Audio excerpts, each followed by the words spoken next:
Andy, my dude, have you heard of the magical website builder known as Squarespace? Ugh, not another Squarespace ad. I feel like every podcast is sponsored by them. Hey, don't knock it till you try it.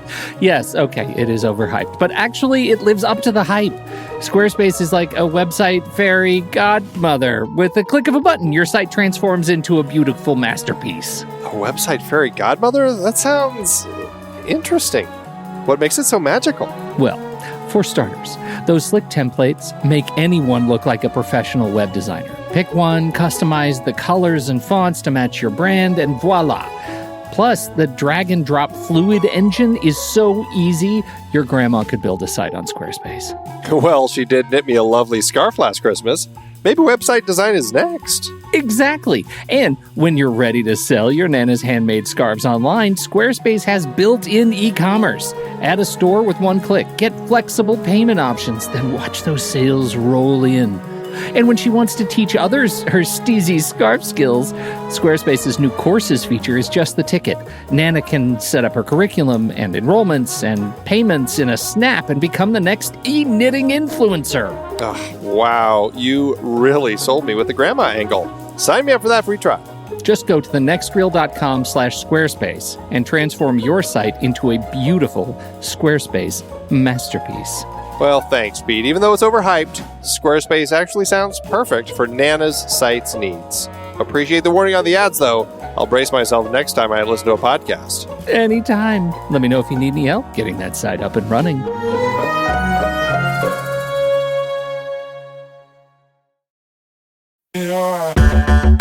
Andy, can you believe we've almost hit 700 episodes of The Next Reel? I know, it's crazy. And with all the other episodes in our family of podcasts, we are well over 1,200 episodes of movie conversation. It's really pretty amazing that we've gotten to have these in-depth movie chats every week for over a decade now. And we couldn't have done it without our loyal community of film fans. Their support over the years has meant so much. For sure. That reminds me, we should give the merch store a shout out. Buying shirts from thenextreel.com/merch is a great way listeners can continue to support the show. Plus, they get to sport our great designs. Absolutely. I think sometimes folks forget we have a variety of shirts, mugs, phone cases, and more available. In fact, a great place to start is with a shirt sporting the Next Reel's logo. We also have that classic Fast Times Spicoli Surf School tee, or the weirdly popular Rusty's European Tour shirt. The one from National Lampoon's European Vacation. Why is that so popular? Search me, but we have sold a ridiculous number of those. I guess there are a lot of Rustys taking trips to Europe? We're always adding new designs based on movies we've covered, like our brand new design for a streetcar named Desire, featuring a streetcar named Desire. So if you want to rep your love of TNR and films, head to thenextreel.com/merch. Every purchase helps us continue to have these weekly in-depth conversations. So visit thenextreel.com/merch today. And as always, thanks for listening and being a part of the Next Reel community. We've got lots more great movie chats coming your way.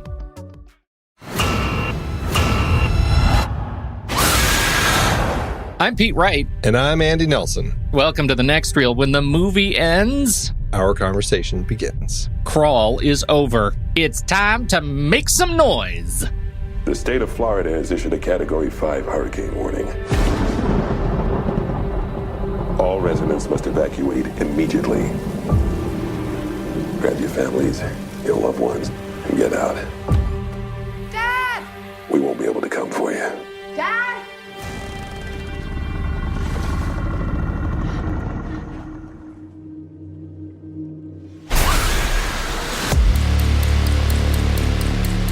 Andy, I have a real problem now because I know that I need to get under my house into my crawl space to check the moisture levels, and I don't want to do that. So if I'm looking for any sort of at-home construction advice, any advice or how that might demonstrate to me how to get under my house and do the kind of home maintenance that is really required of a homeowner, where might I go to do that? Well, normally I'd say go to Rosie on the House. and check your service people. But really, why do you need to go there? Instead, go to thenextreel.com/Discord, and you can jump in on conversations with all of the listeners of this show and all of our others. And you can, instead of actually fixing anything, you can talk to everyone else about movies, maybe where people fix things. That's really the best solution. Let me just tell you, you aren't going to fix anything with our help. That's so true. So true.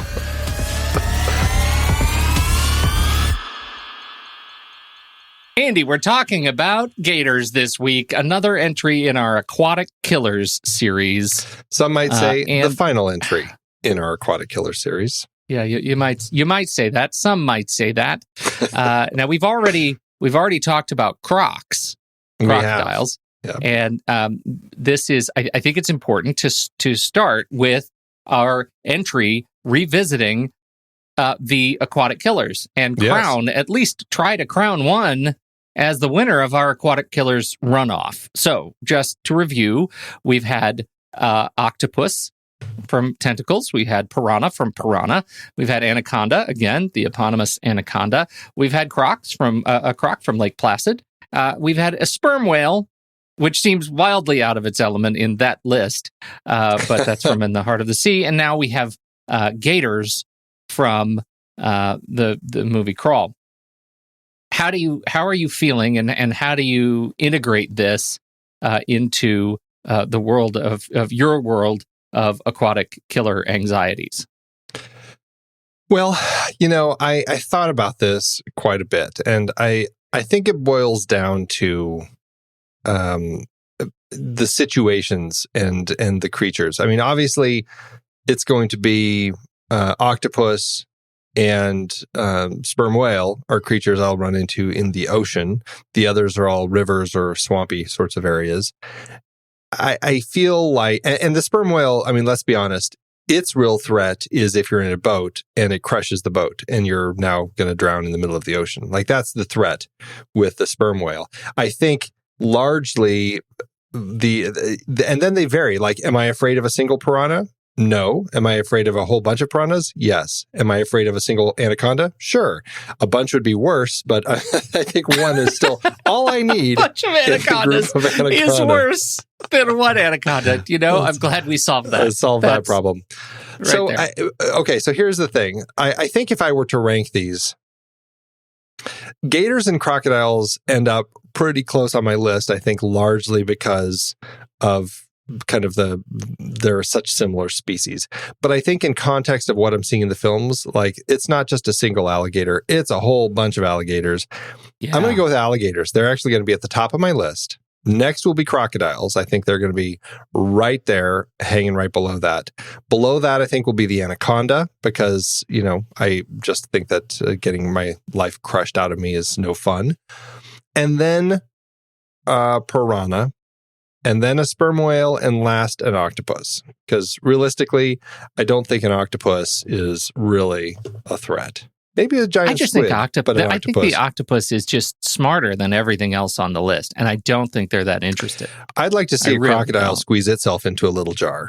I would like to see that too. Yeah. Good luck, croc, you dummy. No, I am right with you, and I think the context is everything, because we already said that one of the most terrifying things about piranha is that they swarm, right? It's that swarm behavior. A lot of little things eating a bigger thing it's hard to fight that off. And then we met Lake Placid, and that's just a giant thing that is terrifying. But what if you have a lot of things that might not be as large as that crocodile, but they swarm too? Like, there is when that scene when the gators take the police officer apart is piranha with gators, and it's terrible. It's terrible. It's terrible. They're tossing him around and ripping him. I mean, it's like a zombie film. That scene really reminded me of a Romero zombie film. I know. It was perfect. It was perfect. So I think that's important. But now, Andy, we have to go back in time a little bit, because in terms of aquatic killers, we already have the granddaddy of aquatic killers on our list, and that is Jaws, the great white shark. What if we throw Jaws back on the list? Does that change your ranking? Particularly at the top. It doesn't. So I feel like because of Jaws, great white sharks got a really bad rap. And would I want to go toe to toe with one in the ocean? Nope, not really. Or a lot of them. Would you want to go toe to toe with like a school of them, or a swarm, or a fleet? I don't know if they do that. Phalanx. But I think, I mean, I've seen some documentaries now, and I've watched like free divers swimming with great whites, and as long as you're kind of keeping your eye on them, you're keeping each other in check. And it's like, okay, I feel a little, I mean, I still don't want to do it, but I don't feel like they're just going to swim up and eat me. I think the gators are still, their brains are so small, I feel really I don't trust them. And so I'm still going to leave alligator at the top. Never trust a gator. Never trust a gator. And then crocodile. And then I honestly think I'm going to leave anaconda on there. Then great white shark.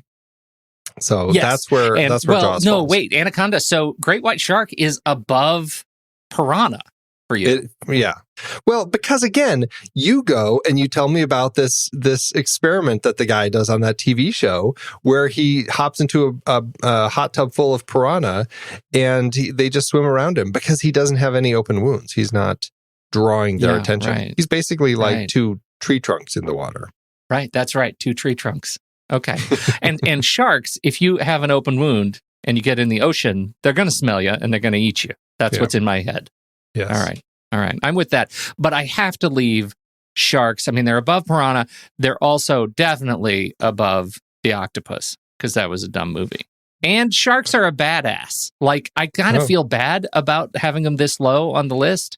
So just, if you take away, just one more point. I don't want to belabor this. We got to talk about the movie. But one more point. If you now take away everything you know about real life animals and you say specifically the shark in Jaws, does that change your ranking?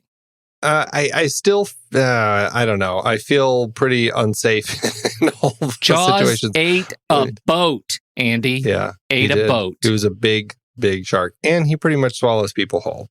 Although usually doesn't. He usually bites them in pieces. He would probably end up higher than the anaconda. I still feel like the croc and the alligator end up above the Jaws shark, though. I never would have predicted that. Going into this series, when we started it a year and a half ago, 10 years ago, I never would have predicted that crocs and gators would be on top. That surprises the hell out of me. And them too. It surprises them. Are there any others that we've strong, natural approaches to creature features that we've missed that you feel like should be on this list if one day we have the opportunity to continue this series? Well, somebody did point out there's a killer whale movie called Orca that we could potentially look at that. I can't think of anything else off the top of my head that people have mentioned or that I've come up with, but I don't think that there's anything else that I find too horrifying. Surely they would be. If it was me versus them in the water, I'd still would be. I mean, I don't like feeling a fish brush up against me when I'm in the water. Yeah, no, it's terrible. That's terrible. What was the other one? It was another Peter Benchley movie that was after a book adaptation that I'm not thinking. I thought like Robert Shaw was in it. Really? And there was this whole scene. There was a whole scene where he puts his arm in a little cave, and it's like either a barracuda or an eel bites him. And I have this memory of these sequences. Was that The Deep? The Deep. Yeah. The Deep. What was The Deep about? Why do I remember that movie so well? Was that an Aquatic Killer? No. Oh. No. It's people. It's. I mean, human. The humans are the bad people, but they're trying to get some treasure or something. I honestly can't quite remember exactly what they're World doing. War II shipwreck. Yeah. And then that was it with okay. Right. But Robert then Shaw. Romer. I remember this now. Romer Treese.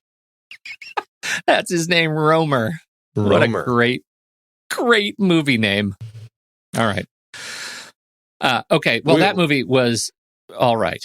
It was all right. I don't think it did have a barracuda or an eel of some sort that bit one of the characters.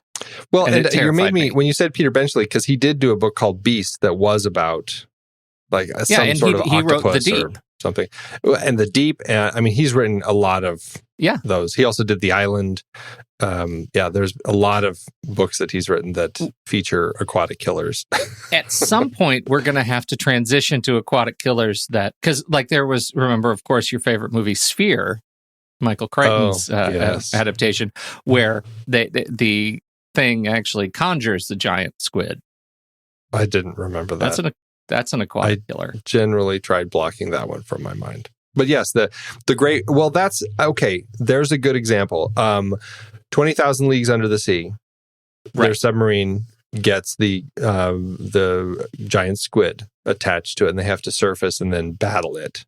And so that's a good example of an aquatic killer that I feel like I would be probably more afraid of than a sperm whale. I mean, I know sperm whales and aquatic killers pretty much go toe-to-toe quite a bit. And I feel like I'm less scared of the sperm whale. I think I just feel like whales are safer creatures. That's just me being controversial opinion, Andy. I know this is coming. Yes, it comes from a place of aquatic ignorance, but I'm not scared of sperm whales, man. I'm just not. I don't run into them. I tell you, but if one is charging, until they run into you. Right.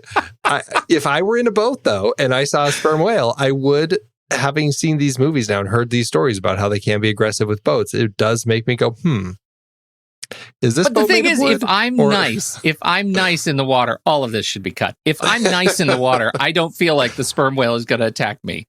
And I do feel like I would be eaten and regurgitated by a giant anaconda now. And I feel like I would be picked apart by piranha. And I feel like I would be swallowed whole or ripped apart by crocs and gators, respectively. I think we're settled. This is good. This feels good. Can I tell you a little bit about alligators before we keep going? I have been hoping. I know. That we would get to this part. The nice thing about do you have any? Do you have any that measures weights in pound feet? I would like to know about that. The bite pressure. Exactly. So go ahead. Yes. This movie actually does a pretty good job of keeping them realistically sized, which it has been a trope as we go through these aquatic killer movies. People like to make them a little bit bigger than they normally are. Ridiculous. Adult male American alligators measure 3.4 to 4.6 meters, or 11.2 to 15.1 feet in length, and can weigh up to 453 kilograms, or 999 pounds. The females are a little smaller than that. Generally, they inhabit freshwater, though I did find it interesting that they don't like it, but they can survive saltwater just fine. They generally don't, because they're not saltwater creatures, but they're totally fine being in saltwater. And because that was a question of mine as I was watching this film, I'm like, okay, so the hurricane is making all the salt water from the ocean kind of flood up, and now these alligators are swimming around in the saltwater. Are they handling that okay? What was going on with that? And yes, they do handle it okay. Well, Andy, I can swim in saltwater or freshwater. Why can't a crocodile? Some creatures, they're reptiles. Like, they're not like fish where they can't, like, they'll come up and breathe. They're fine. I wish I had more information to answer that, but apparently they just aren't fans. They're not fans. Okay. The crocodiles are more the saltwater ones. You can tell because they have the word saltwater in their actual name. There are freshwater crocodiles. Let's not be cheeky. Okay, that's fair. Alligators are apex predators, generally consuming fish, amphibians, reptiles, birds, and mammals, though they can consume people. Yes, they can. There are a number. I think in Florida, they average, or were averaging for a while, at least 5 deaths a year from crocodile or from alligators, which just, seems too high. Just like not good. But they only kill bad people. It's only the bad people who get it. It's like Dexter. And that one child at Disney World. Bad people. Yeah, but that child. Yeah, that's terrible. He surely so many jokes just came right at my head, and I stopped. Adult American alligators they did hold the record as having the strongest laboratory measured bite of any living animal. I don't even understand the science here. Measured up to 13,172 newtons, which is about 2,900 pound-feet. Or 1,300 kilogram feet. That's just really strong. And technically, I think it would be bone breaking at that strength. I forgot to check. Doesn't it at that strength just turn it to powder, your bones? It certainly. I don't think it's. Yeah, I don't know. Yeah. It's jelly. I was curious. I totally forgot to look, but I was curious. What is a human's bite strength? Like, how does that relate? Very curious. I'm going to find that. You keep going. Okay. But crocodiles, apparently now, crocodiles have now been proven to have a stronger bite than the alligators. So either way, they're both very strong. The trick with them all is that their muscles to open their jaws are very weak. So if you can... This is where Wrestling Gators comes in. If you can get yourself wrapped around its mouth, you're likely going to be able to hold it closed because it's not going to be able to fight that. But that's when they. But you will also never be able to let go. That's true. You'll be holding that thing until you die. Okay. And one of the worst things about American alligator bites is that their bites have such force that often get infected, and even with medical treatment, they may still result in fatal infections. So, and just to clarify, Pete, we I can't remember, we did this, I think, on the crocodile.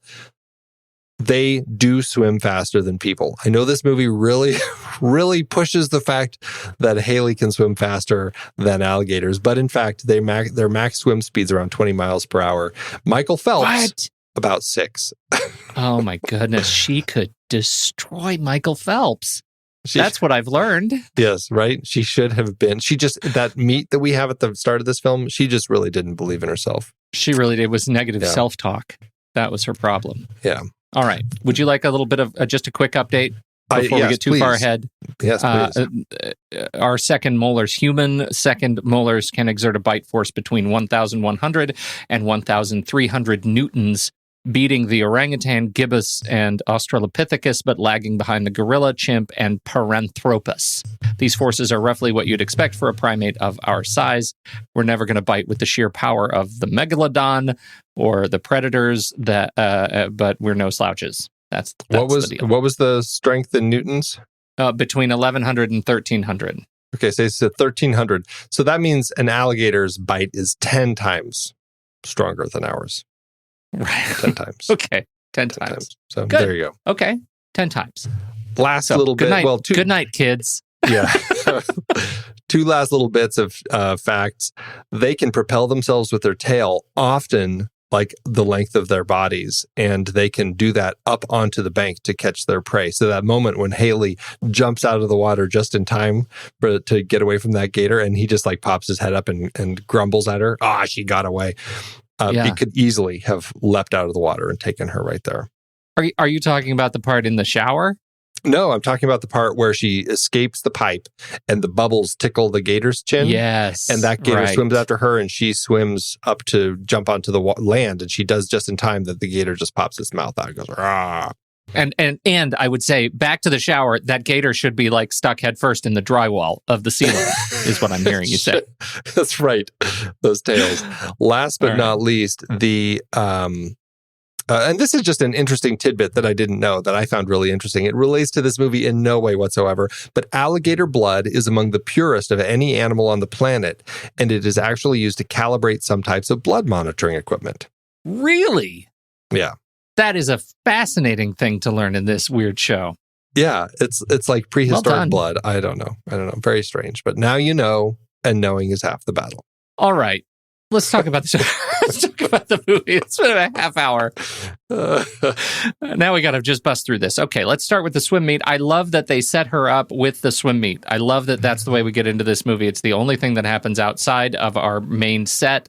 I do like that whole getting her to the, the setup, at the house by giving her what it feels like a real environment. Maybe I'm just in touch with it because I live and breathe swim meets. Not right now, but normally. But it felt like a really authentic experience, and I think they did a great job with that. Although I did. My daughter watched it. She's the swimmer, and she's like, everything is wrong. Everything that you like about this is wrong. Of course. So it looks pretty real to me. I know, me too. To tell her to just keep her mouth shut. I'm going to let you do that. I'll let you do that. That'll be great. All right. Along with that, I really like the way they set up the sister stuff because we have the transition. She swims, she has her big race, and then they have this FaceTime call. And that is actually the biggest point that my daughter had a problem with. She's like, you never FaceTime in the locker room. There's no cameras in the locker room. So that was the biggest problem that we had. But I do love the family setup with them, and that I think it's a really efficient way to get us into the head of this character, and I really like this character. But you see how she sets the camera up in a way in her locker where it's not showing anything. I thought it was efficient. There's just no cameras in the locker room. It's just efficient. There's no cameras in. Okay, Sure. In the real I world, agree. sure. Andy, I stand with you. I'm just saying this is the person who responds. Yes. So I hear you. She did know she was watching a creature feature, right? It wasn't like a story about swim meets. Did. It's not like it was not a story about swim meets. The horse racing realities in Seabiscuit or something. Yeah. Well, okay. Seabiscuit is a noted fabulist. So here's the thing. I love the way that this story is taught. It sets a lot of interesting things up about her story, the swimming, the family dynamics, the issues with dad, the way that she was raised with dad. It's got really clean and tight flashbacks that kind of get us through all of this. We even get really interesting little family dynamics, like with the way that Haley sees Beth's ex-boyfriend, or quote, ex-boyfriend, Wayne yeah. when she's going. And just like the way they talk about that, I saw Wayne, just like those little things. They're little beats that happen throughout this script, but it's so taut. It's so clean. Like everything about the way that the story is structured is just clean and crisp, and it just works exceptionally well. It's just an exceptionally structured script, and everything about it. Like there's no fat anywhere. I love that about the way that the film just unfolds from beginning to end. I do. I'm watching it with my son, and he's like looking at his watch, and he says, "Wow, 15 minutes. And there's already a gator jumping through the stairs. Like it's fast. It gets you into the creature stuff fast, which means we spend most of our time under the house with these characters. And this is one of those movies where I think if you just let it fly by, you can really enjoy this experience. I found it modestly harder to watch. I was noticing more stuff the second time around that is used for just artfulness. One of the things that always bugs me in anything that I know is filmed in a tank is mysterious underwater light sources, and this movie is chock full of them. I mean, full of them. The water is so beautiful in this movie. It's so clear, and of course it has to be for cinema, but it's not the same feeling that I get with a movie like Parasite, for example, which is a contemporary of this movie. When the flood happens, that movie feels like you're in an incredibly disgusting. Both filmed in a tank. One feels legitimately disgusting, and one feels like I'm at the end of a SeaWorld exhibit. I don't think it feels quite that clean, but I appreciate that you find it that clean. And obviously it was in a tank, but also the films are going for totally different sensibilities, Yes. Although, to throw a little more at your point and how it does make sense, they really did try keeping this kind of realistic, and they wanted it to feel like a real hurricane. They wanted it to feel like real gators. They never wanted it to feel like abnormally large gators or the gator with a vengeance on his mind, things like that. It always just feels like real gators, like they've got a nest under their house, and that's why, this is why they're so aggressive, because there's all these eggs in the other room. Like the way that they set all that up really worked to make it all make a lot of sense. And so to that end, I can say, okay, sure. They could have found ways to keep it a little more realistic. But I tell you, watching the behind the scenes, I don't know if you looked at it, but it was really interesting to see how they structured that whole underground level of the house. And they had panels, and people had to climb down ladders and then crawl to where they were, and they would light through the ceiling and everything. Like there are some really interesting setups that they did to work at keeping this as realistic as possible under there, even if the lighting sources feel a little fictionalized. The lighting sources are ridiculous. But to your point, like the Rubik's Cube, right, of production design requirements to get the house working right, to be able to get the cameras working right. And the rodeo effects team that had to actually take the tank work and then recreate water that was already shot in order to create all the creature effects that go in line with it, is extraordinary. I mean, it's just fantastic. I don't always think that the outdoor landscape work, the stuff that was shot in the giant tank in the sound studio, and what is it, Bosnia or Serbia. I don't always think that works. Like there are some sequences where they've put crazy, trees blowing and it just looks terrible, and the rain is still falling down. Cut back to our principal characters, and the rain is still falling essentially straight down.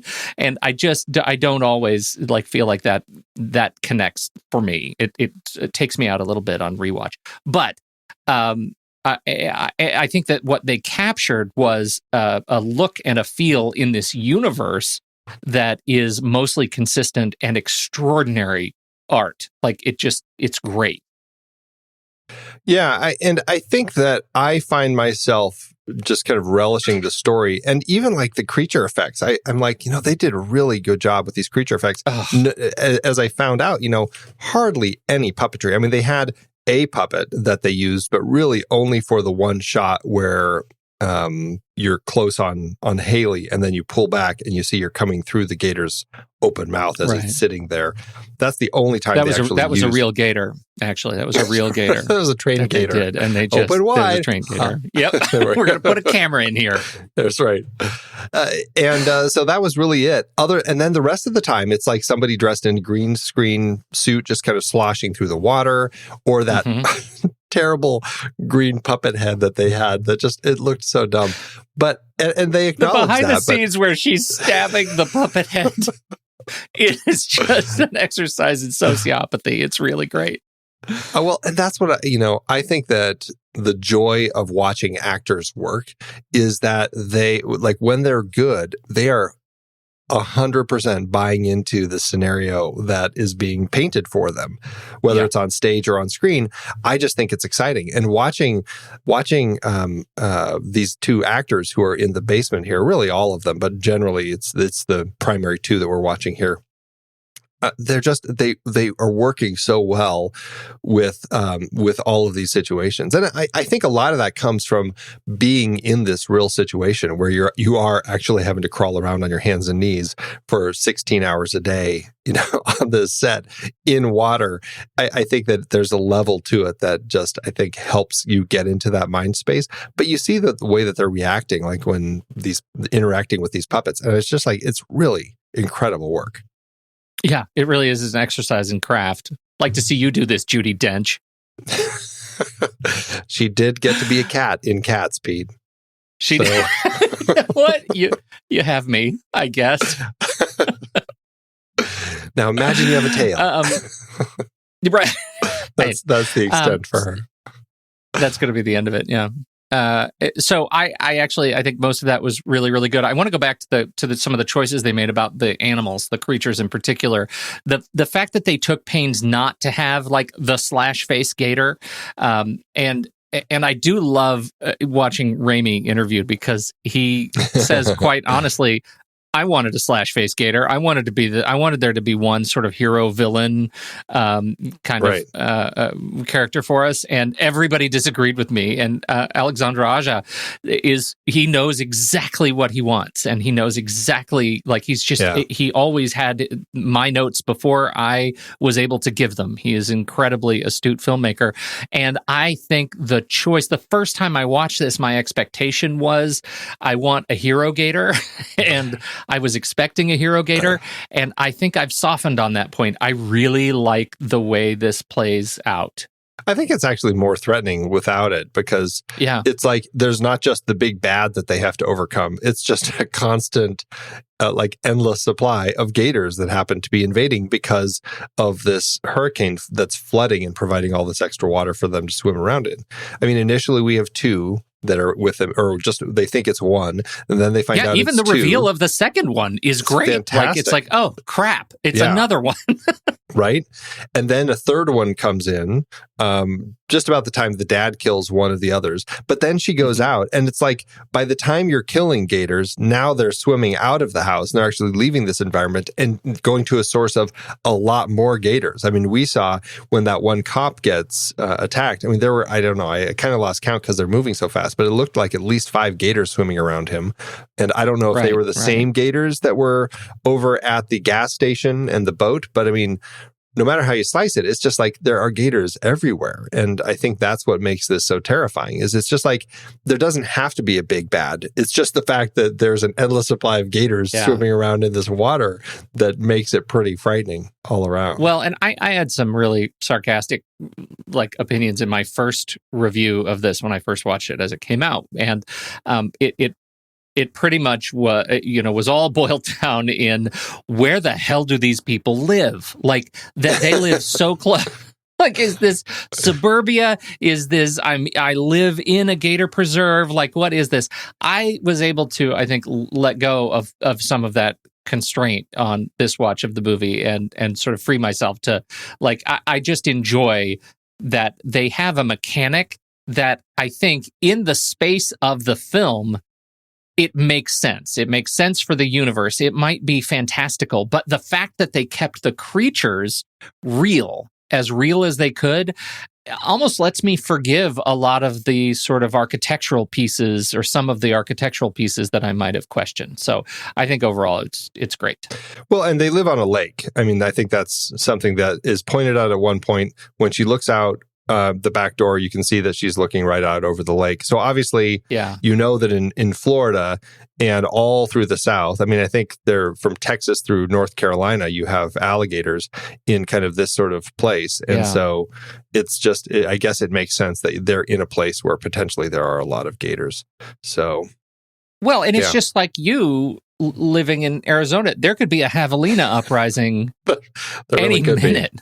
And you can have your own crawl right there in no, I get it now. It's just all context. It is. It really is. No, it's or the scorpions could rise up. Oh, yeah. Stop. You just made it too real. Yeah, I know. But really, Aja did an incredible job directing this film, and I think, I mean, he's an interesting filmmaker. I think High Tension was that his breakout film? I feel like it was. Which I had some script issues with that film. I didn't buy into kind of the whole twist of it, but I found him to be an effective director. Like, he made a very effective film with that. And then from there, The Hills Have Eyes, that remake I thought was solid. Mirrors I thought was pretty interesting. Piranha 3D was obviously a fun one that we mentioned a little bit when we talked about Piranha. I haven't seen anything since. I didn't see the Horns or The Ninth Life of Louis Drax. I missed both of those. I didn't even hear of those. And then this one. So I find him to be a very effective horror filmmaker who has he's really kind of tapped into this. And I just feel like just between him and the script that was written for this, the Rasmussen brothers who wrote this script, I just think they wrote an incredibly tight script that just endlessly impresses me. What do you think about their choice for how they handled Sugar the dog? Well, this is one of those things that apparently created quite a bit of controversy online because people are always, people have a hard time watching pets get it. And I mean, and honestly, I feel like Hollywood should have learned this back in Turner and Hooch in the late 80s. Everyone said that the fact that the dog dies in that movie killed that box office for that movie. And I feel like Hollywood knows this by now. Why do they even try thinking about this as something? You put a dog in it, the dog's going to have to live. And I love that Sugar lives. But it's a source of very anxiety-driven scenes as you're watching, especially when it's the scene when they get washed back into the house and you have Sugar like swimming, trying to get back to Dad. And then, there's a gator coming too. So it's just, yeah. Yeah. Now, I think it's fascinating. I also, let's not forget the Tom Hanks singularity that you just were able to. Everything comes back to a Tom Hanks movie. I try to bring it up as often as I can. You know this. Yeah, singularity event. I love this passage from Aja talking about this when asked specifically about this. He says, at the end of the day, I think what's interesting is people are so obsessed with dogs. I love dogs, don't get me wrong, but it's so obsessive that to play with the expectation if the dog is going to live or not is more interesting than just killing them. Also, if I want to get my citizenship, I was told not to kill dogs anymore. Is that what it takes? Sugar makes it. That's what it takes. That's hilarious. The other thing I think to think about is that now I think it comes and goes in waves, right? And that we have this, the dog lives in this case, but we have an anchor dog in John Wick that actually is the center instigator for the entire series. that the experience of the dog. That's right, because it puts everybody in John Wick's shoes, and they kill that dog. I'm going to go after them. That's right. You know, we did lose a dog. We did lose a dog in Jaws, just to remind you. Pippin. Yeah. And the Meg, right? Did Pippin make it in the Meg? I can't remember. I think that it was a little like Lhasa Apso or something that shouldn't have even made it through being in the ocean at all. Right, but somehow swims back to the boat. I think it does. Yeah, I think it gets on the boat. And then the whole boat gets eaten. I can't remember. Yeah. That silly movie. What a movie. You know, I do have to say, in context of animals in films and the fact that people love dogs, this film does a good job of pointing out that people still are afraid of spiders. Even in a movie that's full of alligators, you throw some spiders on someone's face, and that is just about all it's going to take to send half the people out of the movie theater. I did not care for that, but I also felt like, okay, she's just go underwater. Just like dunk. You know what I mean? But there are gators underwater. But she was already half underwater. Right? She was standing on that crate. She was standing up on a crate trying to get through that trapdoor. I don't know. It was. Yeah. She does go underwater. She does wash her face off, but I just was like, that was just a little too much. It was awful at fast. It worked tell. I mean, perfectly. It was just like, here, let's get 27% of our audience standing up right now. That's right. I just wanted to talk about how great Kaya Scodelario is as Haley. I think she's really, really great. She is going to be Claire Redfield in the upcoming Resident Evil reboot that you didn't know you wanted. She was the girl. Can't wait. Therese in The Maze Runner and Pirates of the Caribbean, whatever the fifth one was. Dead Men Tell No Tales, right? You say right, like I couldn't put a name to it. You're the one who just did the whole series. You, as president of the Johnny Depp fan club, actually, I don't know if anyone wants to have that claim anymore.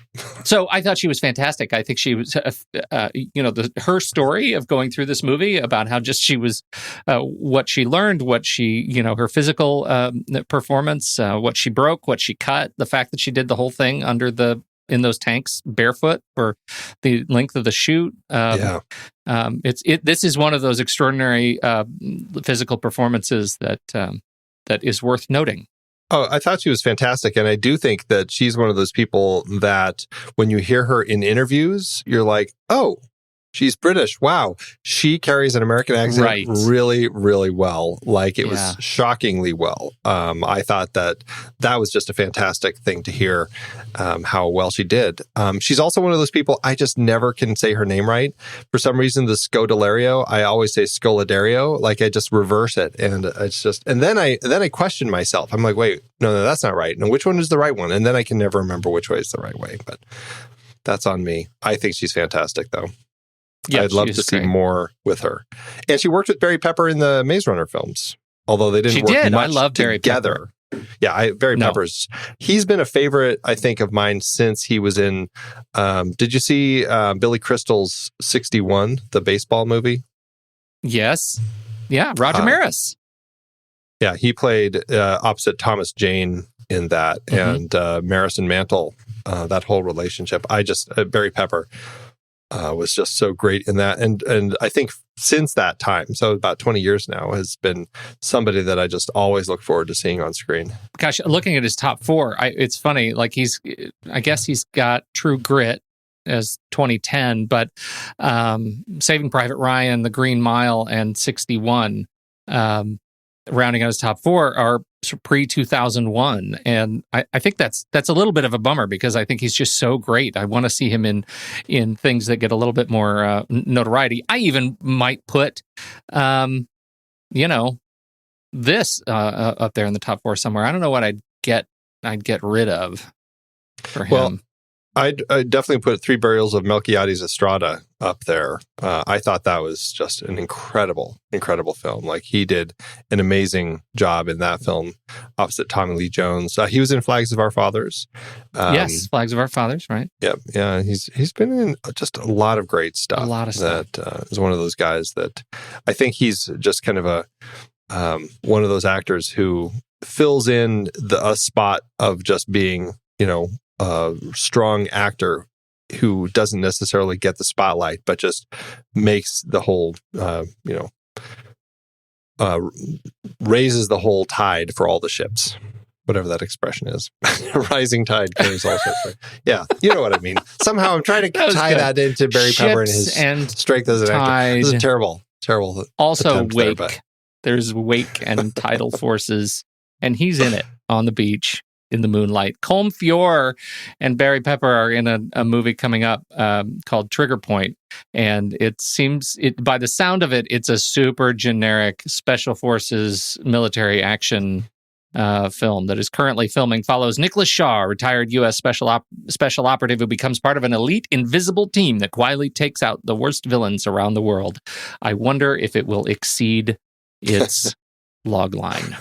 I don't know. So, in addition to Crawl in 2019, he also was in Running with the Devil, which was a Nicolas Cage, Lawrence Fishburne movie. Yes. That's currently a 5.4 on the IMDb. And then he was also in The Painted Bird, which I missed that one. I didn't hear much about it, but it's received a lot of good nominations. 7.3 star rating over at nearly IMDb. 3 hours, 7.3.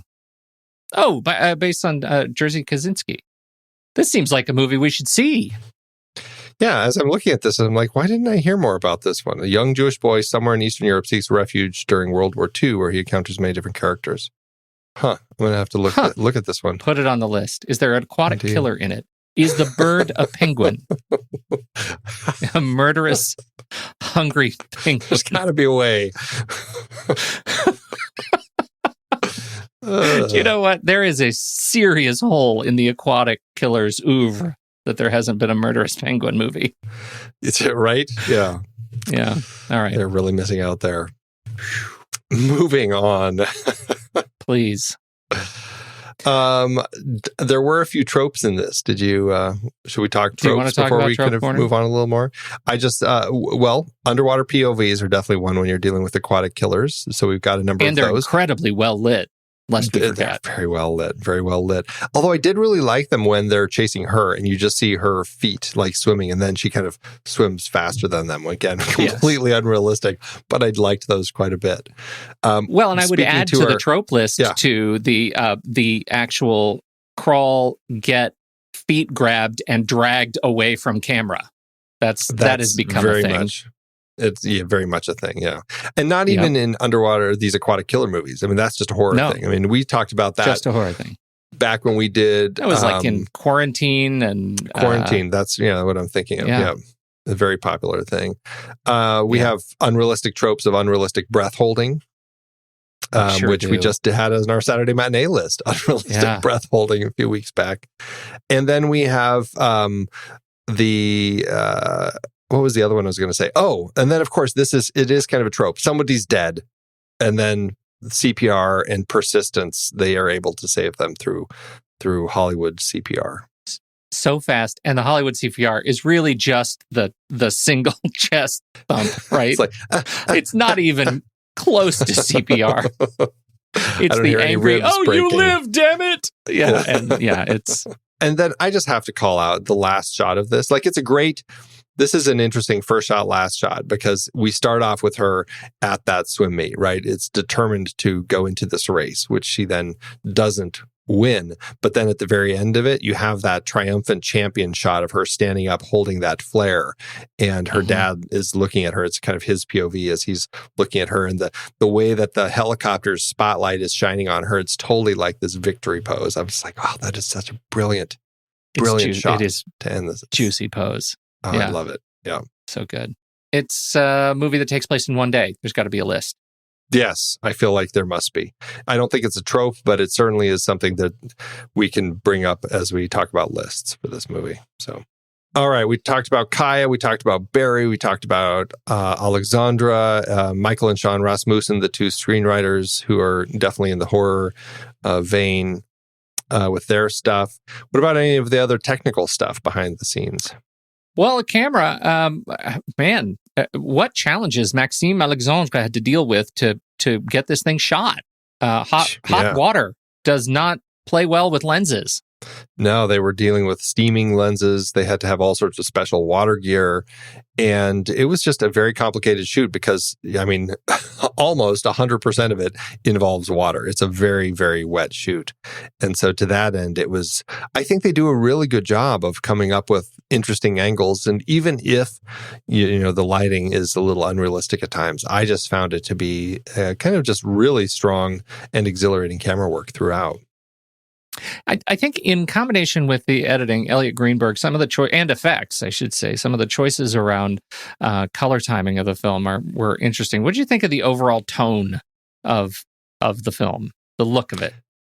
Yeah, I think that it's really solid. I mean, they definitely dropped it, kind of like they brought the I don't think it's quite a bleach bypass type of process, but they really did kind of crush all the colors and everything to bring it down into that grittier, more raw sort of feel. And I think that actually works in giving us that feel that goes along with a hurricane and everything else. I think that has a really nice feel throughout. I do too. And I think one of the natural sort of outcomes, and I hope intentional outcomes of it, is that when you're in the dark and when you're dealing with flashlights and when you're dealing with the shapes of wet animals that they have in the effects, it really highlights the sort of the curves in their back and the sort of blows out the whites that show up just on their little spines and their eyes. I think it just works so well. It does. When we go outside, there's an otherworldliness to it that, in that sort of green-gray space that is interesting, and it looks a little fake, but also the world looks fake in one of these storms, in like tornadoes, in hurricanes. And so I always have to sort of reset my expectations a little bit. I was like leaning out the window to look at the sky and see, does it look like Crawl right now? It doesn't look like Crawl right now. Because I have to reset my expectations that it looks kind of like a hyper stylized sort of cartoon of a suburban storm. But I think it probably sets up pretty well. Yeah, I think as far as like the effects work and kind of all the visual effects that they had to do to create the rest of this neighborhood and the storm and everything going on, I actually thought they did a really good job. Like to me, it feels pretty authentic, and it felt like I would have had a hard time telling you like which buildings, which trees were fake. Like I would not have been able to pull that. I probably would have just thought that a lot more was real, and then they just built the storm effects over it without realizing how much of a set extension they actually had to do. Which was significant. Yeah, I mean it's amazing the kind of just the whole breadth of what they actually accomplished in creating everything in this world, especially since they shot it in like Bosnia, which looks nothing like Florida. I mean, adding in palm trees everywhere, trying to get it to look real. I was really surprised when I learned that they didn't film any of this. Not even like plate shots, not even any of the driving scenes when she's driving down to Dad's. Like none of that was shot there. It was really effective. Well, effective, especially when you consider how much they already built. The experience of that, like of shooting and they building those houses, those house plates in that giant tank, right? The entire neighborhood scaffolding was a fillable set of tanks to flood when things happened, and so it's a little bit. I don't know. Like it's hard for me to look at this and not really want to celebrate the practical effects work that they did, even knowing that the CG effects came on and replaced so much of it. Like, I think that the water stuff, when you look at the behind the scenes stuff they were doing with water and debris and boats and planks and stuff floating around that were then sort of erased and replaced with exactly the same thing, it's extraordinary, and it's a little bit heartbreaking. But it's not. It's not, though, because they're not replacing. They know that they're doing it knowing that they're going to go in to do that. They're not like doing it hoping to keep it. I think that that's what's so clever about it, is they're finding ways to really make it easier for the CG people to come in by actually having people in the water making it move and kind of simulating, okay, this is kind of the way a gator, because they had divers in the water in some situations, just like moving the way a gator would, where it's kind of left to right rather than up and down as far as its tail movement. And so they had divers kind of giving those swishes in the water that would be that way, that would then get replaced and kind of had the gator. And it gives the CG people something to work with. And I thought that was actually really smart, the way that they kind of built all that in. So I mean, I was actually really impressed with the way that they expanded the work that they did on set. And I felt like, you know what, I know that we praised the crocodile puppetry that we saw in Lake Placid. And I think there is something to be said about that really sharp blending of real puppets with the CG work that I thought worked very effectively in that film. In this particular case, though, I was like, you know what? I think that they're doing just an effective job here. Like I watched it twice, actually, just to look at the different effects and everything. And I was like, God, it's really clean. I don't see anything that sets me off saying, gosh, I wish that some of this was puppetry. I felt like they actually pulled it off by having people in that they were able to kind of cover up. Yeah, to that point, this movie is state-of-the-art CG creature effects, right? That's what this movie really is. It is top notch. It's among the best. You want to talk about the music? It was really effective. I loved it. I thought that they have some great deep sounds that worked really well with it. Kind of just the deep strings and everything that just felt, it gives it that feel. I really liked the music in this. And There's I a lot love of that the great credits. I love that the credits kicked into "See You Later, Alligator," which was just I know a really great way to play with us. Yeah, my son actually looked at me and says, "Is this a real song?" I'm like, "You're listening to it." He says, "Yeah, but like outside of this movie, is this a real song?" Like, you've never heard "See You Later, Alligator"? Oh no! There was a time when songs were a little sweeter, a little more innocent, simpler. Right. Well, we love this movie, but it's in good hands when QT says it's his favorite movie, our favorite movie of the year. Right. Yeah. Quentin Tarantino, in interviews when he was talking about his film that came out this year, Once Upon a Time in Hollywood, he said that that this just might be his favorite film from 2019. So, he's always one to throw a surprising wrench into the mix when it comes to favorites of the year. But it's a good one. It's hard to fault him too much. So, how do you, Andy Nelson, level up Crawl for Crawl 2? Yeah, right. Well, they'd have to be flying. Oh. Yeah, it's a category 5 alligator cane. But the hurricane is flinging them up into the air, just like Sharknado. Yeah, it's a hurrigator. Yeah, right, a hurrigator, exactly. It's surprising to me that, considering this did well at the box office, that they have not announced any sequels or anything. And maybe this will be a rare case where they say, we don't need one. I kind of feel like the studios are going to say we should make one because, studios and money, they like that sort of thing. But I do really kind of at this point, I enjoy this being its own little thing. How about award season? Wasn't a big one. Of course, it's very genre, very kind of specific. It did have 4 nominations, though, at the Fangoria Chainsaw Awards. It was nominated for Best Wide Release Film, but lost to Midsommar. The Hollywood Critics Association, it was nominated for Best Horror Film, but lost to Us. The Houston Film Critics Society Awards, Best Stunt Coordination, was nominated, but it lost to John Wick Chapter 3, Parabellum. And the IGN Summer Movie Awards, it was nominated for Best Horror Movie, but also lost to Us. So that's I don't argue with any one of those. And I think that's one of the things that'll be interesting to talk about as in our rankings, because I haven't said anything other than, I have some complaints about lighting and water and stuff like that. But generally, every time I watch this movie, it gets better, and it's still not a 5-star movie for me. Why is that? Well, it's because it goes up against movies that I feel very strongly about, like Us and Midsommar and John Wick Chapter 3. I absolutely think this is better than Us. I would put this over Us. I don't know if I'd put it over Midsommar or John Wick. Well, no, I'd put it over John Wick Chapter 3. I've watched Us a number of times, and I like it better. It's another one I like better every time. I was mad at it the first time because it wasn't Get Out, and I appreciate it much, much more now.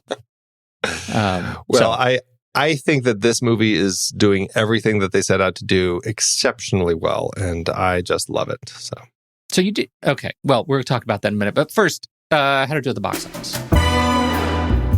Aja's film cost $13.5 million to start, with another $3.5 million for prints and advertising, costing a total of $17 million. Very small budget. The film opened July 12th, 2019, opposite Stuber, Point Blank, The Farewell, and Darlin. It opened in third place behind Spider-Man Far From Home and Toy Story 4, both of which have been holding onto their spots for several weeks. It stayed in the top 10 for 4 weeks and ended up earning $39 million domestically and $52.5 million internationally, for a total gross of $91.5 million.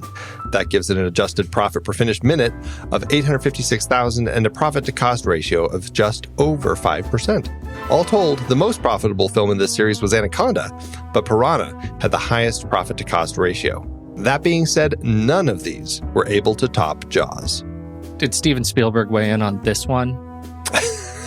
Do we have a Spielberg recommendation? I didn't see any. I wish that he would have.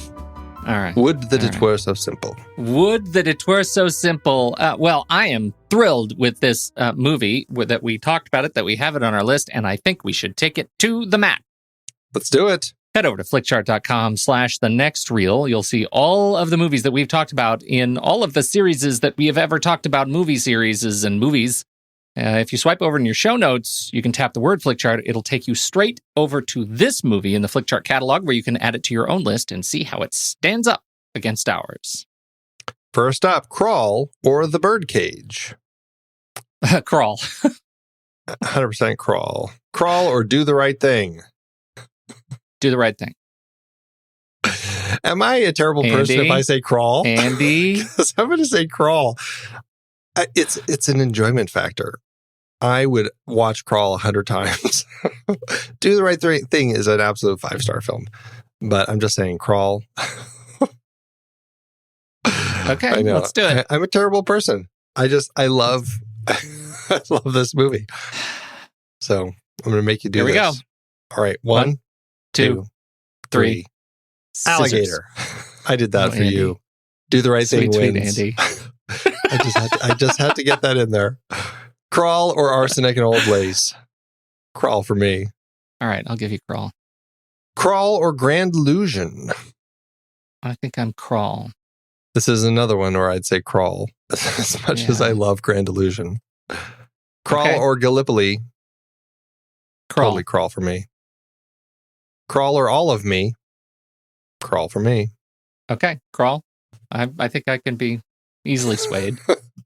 Crawl or Rocky Balboa? Rocky Balboa. I'm still saying Crawl. Hurtin' bombs, Andy. Hurtin' bombs. We're going for blunt force trauma. We are. Here we go. There were Ready? no... I'd like to see Rocky go up against an alligator. Are you kidding? In a basement. On his worst day, Rocky could have taken all of them. All right, here we go. Mm-hmm. 1, 2, 3. Scissors. Scissors. Scissors. Scissors. Rocky Balboa takes it.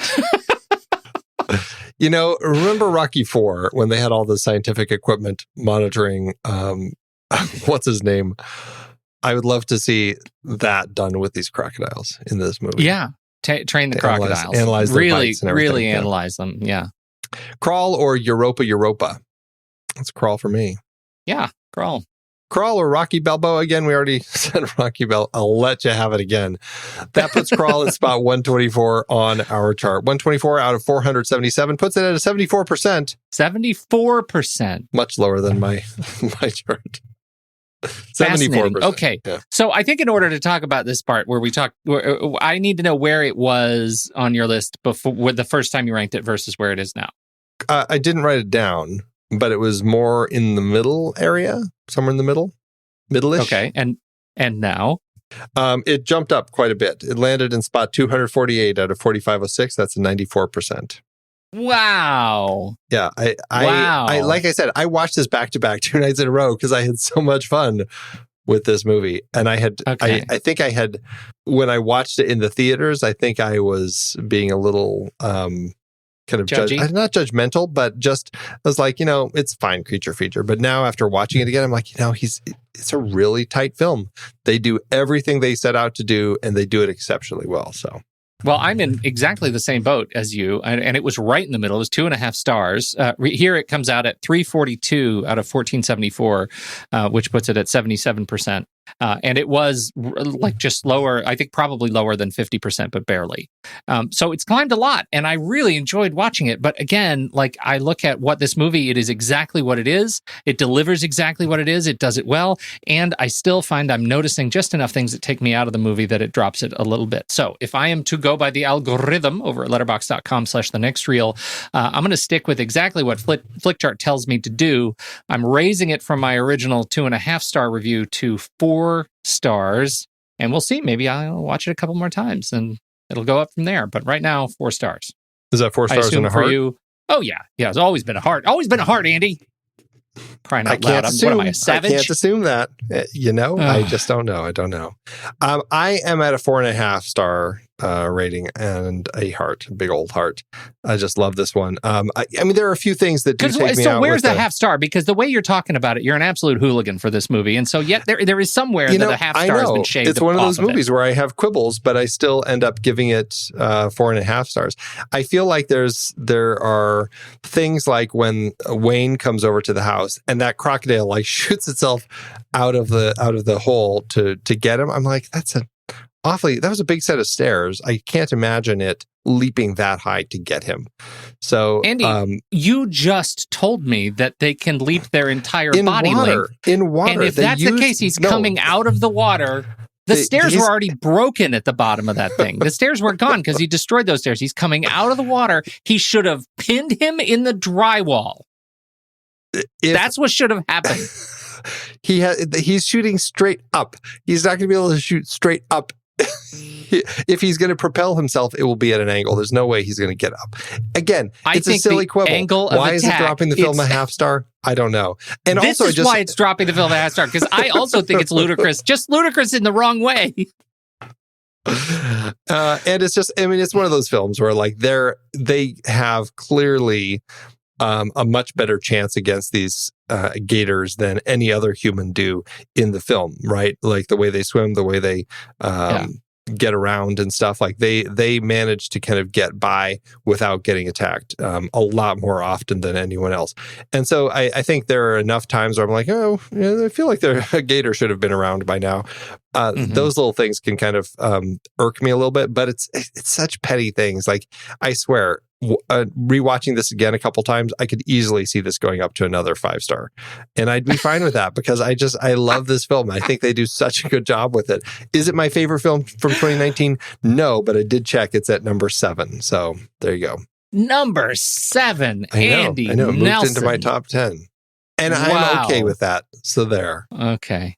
Well, speaking of movies that make us question our relationship with reality and the universe, we have finished our aquatic series and we're moving on to a new series. Where do we go from here, Andy? I know. We're going to have nothing in the water for the next 5 films. We're jumping into the dark for sure. We're jumping into the Underworld franchise. A very interesting shift. I'm kind of curious to jump into this one. I've only seen the first 2 films. But Underworld, I think the whole thing is, I can't remember all the names. Underworld, Evolution, Rise of the Lycans, Blood Wars, Awakening and Blood Wars. Yeah. Mm-hmm. So we're going to start with 2003's Underworld, directed by Len Wiseman, starring Kate Beckinsale and Scott Speedman next week. I saw the first one of those and the second one. And then the last 3, I have seen them all, but not in order. And so my understanding of like underworld narrative canon is very broken. I have no idea. I have no idea. That's awesome. So I'm very excited to watch this and see just what happens, when the movie ends. Our conversation begins.